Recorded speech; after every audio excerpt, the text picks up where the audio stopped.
Welcome to another episode of Spotlight on Zimbabwe with me, Violet Gonda. After more than 300 days in jail awaiting trial, Job Sikhala has been convicted of an offense for obstructing the course of justice that attracted only a $600 fine. But the ordeal for the opposition member of parliament is not yet over. He still remains in custody on account of another matter which substantially relates to the same set of facts in Nyatsime, relating the same mob, Blessing Ali, but the charge is different. It is a charge of incitement to commit public violence. Upon payment of this fine, he shall not go home.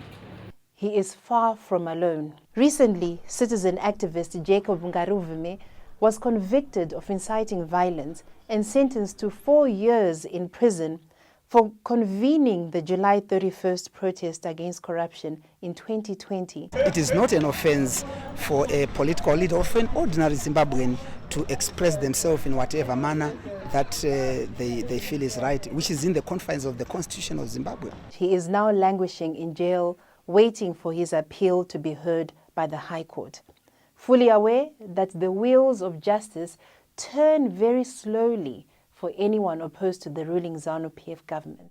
Opposition spokesperson Fadzai Mahere has also been convicted for a crime that has been removed from the statutes, although she did not get a custodial sentence.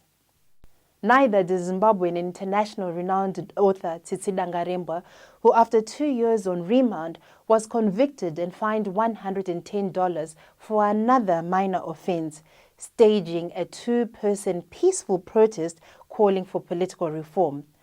The verdict was eventually overturned by the High Court. No citizen should ever be afraid to speak in line with constitutional imperatives. The Constitution, which is the supreme law, says that every citizen has the right to speak freely. The list of lower-profile opposition supporters being detained on frivolous charges continues to grow. And this gross deterioration in the rule of law comes shortly before general elections, which must be held within the next 3 months.